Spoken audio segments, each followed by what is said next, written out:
So constipation is something that is really common. You'd be seeing this in clinics almost every day. About 40% of the patient will come in with just a complaint of constipation, you see.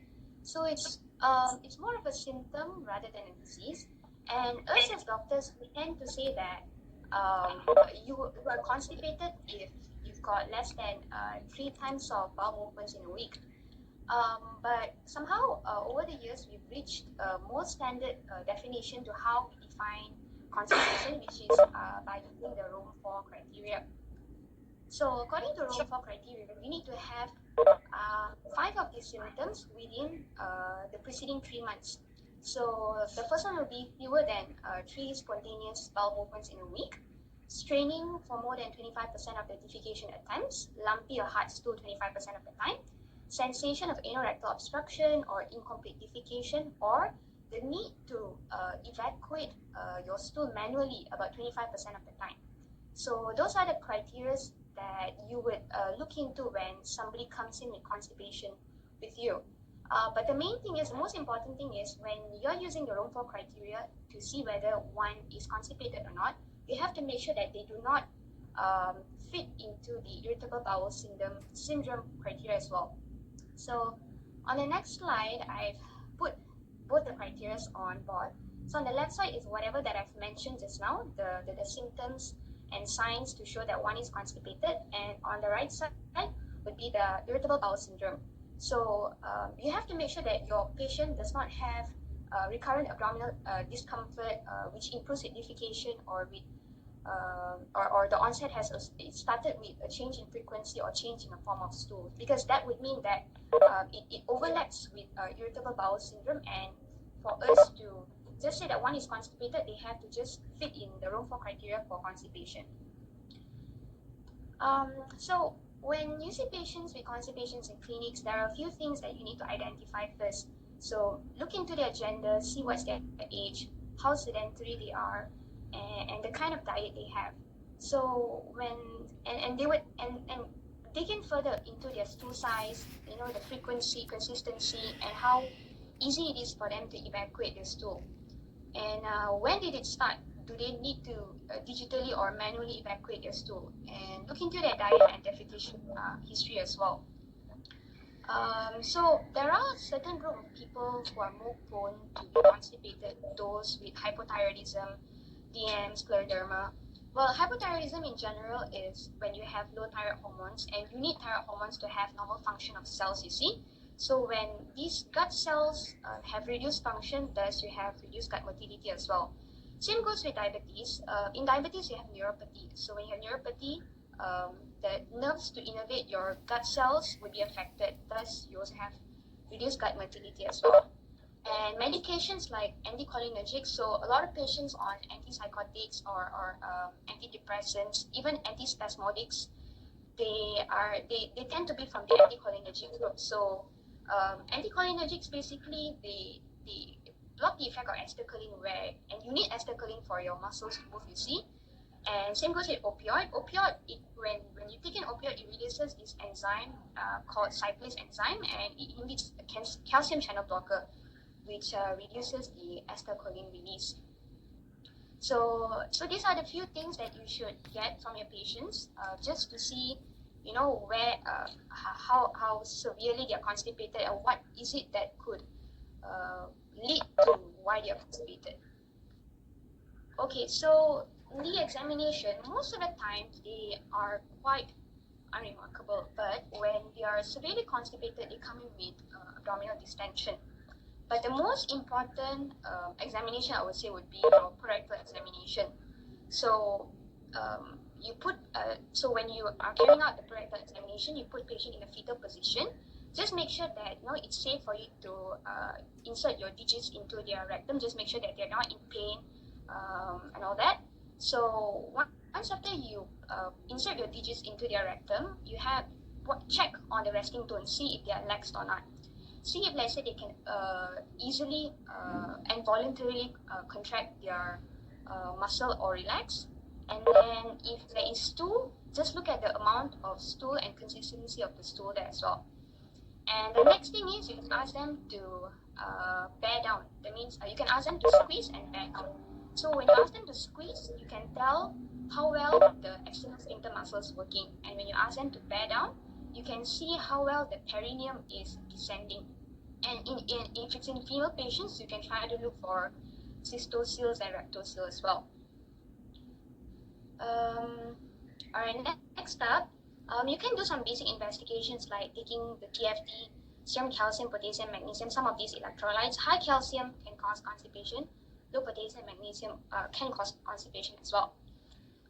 Next up will be colonoscopy. So usually when one comes with constipation, we don't normally do colonoscopy unless they also have other risk factors. For example, if they are more than 50 years old, or their stool shows that there is blood in it, or they have associated constitutional symptoms, or they have severe intestinal obstruction symptoms as well. Not severe, but just intestinal obstruction symptoms generally.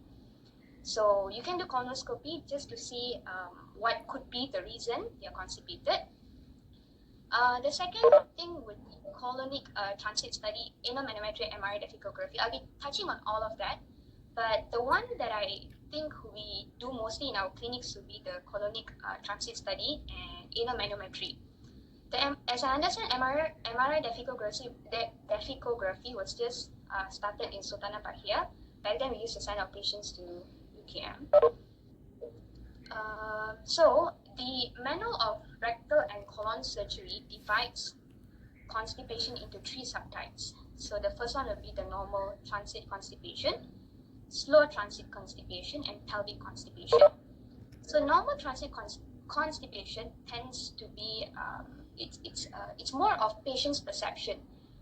They are completely fine, but have this notion that they are constipated.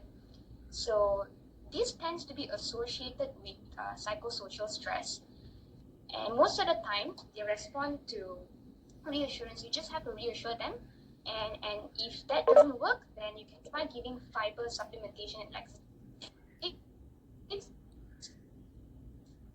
And most of the time, the response sometimes is more where it could be pathological. So slow transit constipation is when patients have normal resting colonic motility, but they do not have the normal peristalsis once after you've eaten.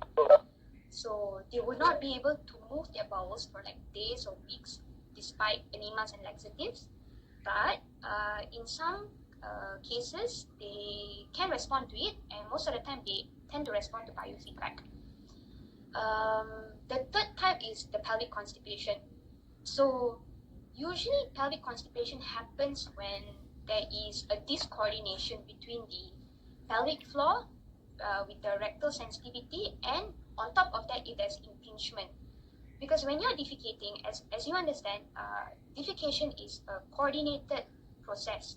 Your abdominal wall muscles needs to contract, your pelvic floor needs to relax, your anal sphincters needs to relax as well for the feces to be evacuated. So when there is discoordination between these 3, or there's a difference in pressure in the rectum or the anal cavity, then you would have constipation. So these kind of patients, they tend to spend a lot of time in the toilet. They have prolonged and excessive straining. They have soft stools, but they are difficult to pass, and they can have rectal discomfort because of it. So they don't usually respond to traditional medication, but they can respond to biofeedback and relaxation training. You guys following so far? Okay, huh? Alright. So colonic transit study, we do this very often in our clinic. So we use marker studies. Usually we'll tell our patients, we usually do this between day 0 to day 5. We'll tell our patients to not take any enemas or laxatives that could like propagate the gut motility. Then we ask them to swallow eat the marker studies, and then we'll do an X-ray on day 5. So normal patients by day 5, 80% of them would have eliminated markers. But if you see that there's a lot of accumulation of the markers at the rectum or the sigmoid or rectum area, it could mean that they could be having some form of outlet obstruction. And if you see that it's scattered throughout the colon, it could mean that they have slow transit constipation. So on the left, you can see that there are markers over the ascending, transverse, descending, and a lot over the rectum. This means that patient is actually having stool transit constipation. These x-rays were both taken on day 5. So on the left, patient could be having stool transit constipation. And on the right, the x-ray on the right, you can see that the markers are mainly concentrated over the sigmoid and rectal region. So patient could be having some form of outlet constipation here.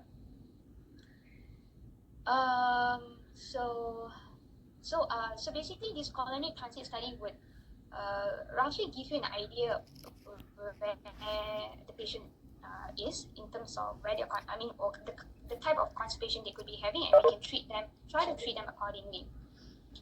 So next up is inomanometry. So basically, inomanometry, do you have cursor here? It's not cursor. Alright, never mind. So inomanometry, it basically measures the pressure of the anal sphincter muscles, which you can see in the picture, and then the pressure in the rectum and the anal, and also the sensation in your rectum, which is needed for normal bowel movement.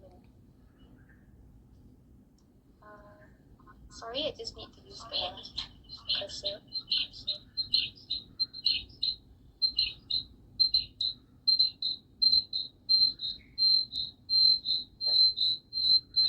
It's alright. So here I would just briefly tell you what happens to us when we are resting, or when we're defecating, or when you have constipation or incontinence, because this is how the inomanometry can detect the exact problem and tell you what's going on. So when you're resting, let's look at the picture over the top left corner. So when you're resting, there would be an inhibitory mechanism over the rectum, and the pubic symphysis would be contracted. Your rectal wall would be relaxed, and then your anal sphincters would be contracted as well. So at this point, you are resting, that you don't need to pass stool. So this would be the mechanism when you're resting. So when you're defecating, there would be a rectal distension here. So when there's rectal distension, the inhibitory mechanism would be reversed. So your abdominal muscle would be contracting, your puborectalis muscle would be relaxed, and your internal sphincter muscle will be relaxed as well to propagate the fecal movement. At that time, you can decide whether you want to defecate or not. So there comes your external sphincter. Your external sphincter is a voluntary mechanism. So your external sphincter would allow you to either hold in the feces or to pass motion at that time. So this is the normal physiology of when you're resting or when you're defecating. But when you have a pathology, so let's look at the bottom right corner where you have constipation. So at this point, like I mentioned just now, when you are defecating, you need coordinated response from all 3 areas: the muscle, your pelvic floor, and your sphincters. And there has to be rectal sensitivity as well. So when you have defecation, when you have constipation, there is this coordination of all 3 areas. Another thing is, some could also be having rectal hypersensitivity that causes them to not realize that they basic rectal hypersensitivity, and then and similar in pressure between the rectum and the anal. So, the rectal pressure would be high and the anal pressure would be low to allow movement of the feces. But in some cases, when you have outlet obstruction, the inomanometry will show that it's equal and maybe even higher. So that could tell what lies with some patient. The left-hand corner, bottom left-hand, is in cases of incontinence, whereby everything is weak. There is weakness of the puborectalis, and there is weakness of your sphincters as well. So these are some of the patterns that you can see in anorectal manometry. Like the ones that, how we do it in our in our clinics is, once after we do it, we have a chart and it tells us exactly what's the pressure at each level, and the anal pressure, the rectal pressure, it tells us, so we can deduce what's going on. So here I just have a chart for you guys. So on the left hand side, when it's a healthy patient, when the rectal wall is distended, your internal anal sphincter pressure reduces as well. Your external anal sphincter's pressure slightly increases. At that point, you can decide whether you want pass motion or not. But if let's say, and we go on the Hertzsprung, which is a nerve disorder, so when your rectal wall is distended to show that you want to pass motion, but you can see your internal anal sphincter and also external anal sphincter, the pressure is the same, so patient will not be able to pass out stool. And then on the right, I'm sorry the picture is not clear, but on the right is it measures the pressures in the rectum and anal canal. So for a normal patient, if you're defecating, your rectal pressure has to be high and your anal pressure will have to be low to pass out motion. But there are 3 different types of pathology towards the right, whereby your anal pressure and your rectal pressure is very high, so your feces will not be able to move out, or your rectal pressure is low and anal pressure is high, and definitely your feces will not be able to move out, or when you have inadequate expulsion, whereby the rectal pressure is high but anal pressure is could be high or low or static, so you wouldn't have adequate expulsion there. So all these readings would be transmitted into a monitor, and it would come out in the form of numbers, numbers measured in pressure. So you'll be able to deduce and tell where the problem is. How we do Inomanometry is by using a balloon catheter. You put patient into a fetal position, just like how you do a DRE, and you would use a deflated balloon connected to wires connected to monitor. So you put in a deflated balloon first, and then you slowly increasing pressure.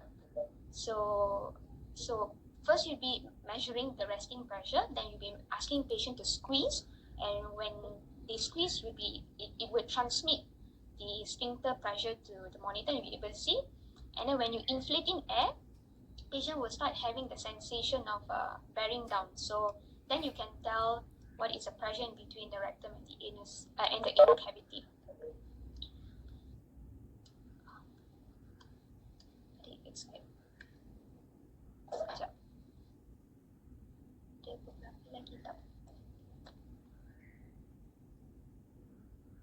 Okay. All right.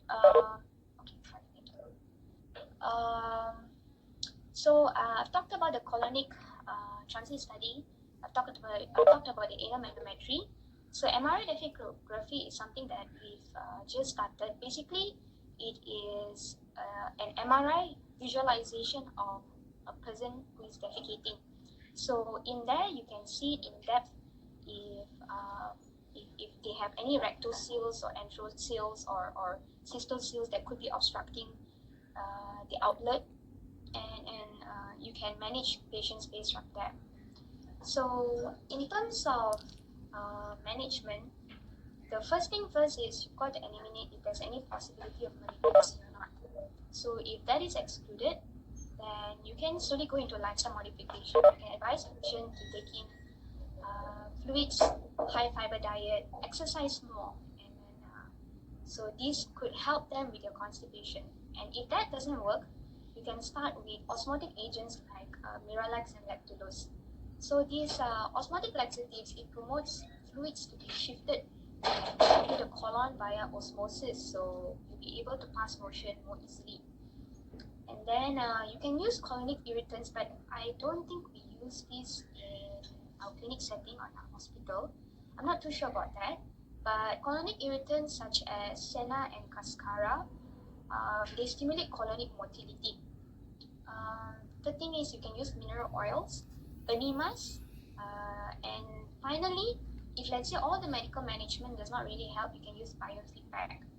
So biofeedback is actually it's a form of a muscular re-education tool that can tell you, it's okay. How we do it, it's similar to how we do an Inomanometry. You have to put in a device and it will be connected to a monitor and it tells you where your problem is. But what's better with biofeedback is the therapist who reads your numbers and see where the problem is will be able to tell you exactly on what to do. So it's mainly a therapy to help you pass motion better. So they'll teach you to correct your posture for breathing exercises, and when you feel like passing motion to relax your pelvic floor muscle. Personally, I've not seen biofeedback being done here. I've only seen it on YouTube, but that is the idea that they give. And studies show that after there's a sample of 50 patients, and once after biofeedback, and biofeedback was taught to all of them, and at least 70% of the patients actually find improvement from this biofeedback therapy. So, all in all, to summarize, constipation, and I hope this will be useful when you see patients in clinic on how you can manage them. So first thing is, when they come to you, just ask a bit on their demographic, their medical illness, on their stool, and then examine them, and then you can start with non-pharmacological measures first. Optimize fluid, exercise, increase your mobility, and that. So if that doesn't improve, you can start with your pharmacological measures. You can start with laxatives, mineral oils, and then combine laxatives with enemas. But if all of that do not work, you can consider surgery. So according to the Manual of Rectal and Colon Surgery, they suggest that if, let's say, in severe constipation that does not respond to any medical management, surgeons can think about abdominal colectomy or segmental colectomy. But as far as I'm here, maybe with my limited experience, I've not seen that being done. We all try to give pharmacological measures as much as we can first. That is all about constipation, an approach to it. Anybody has any questions?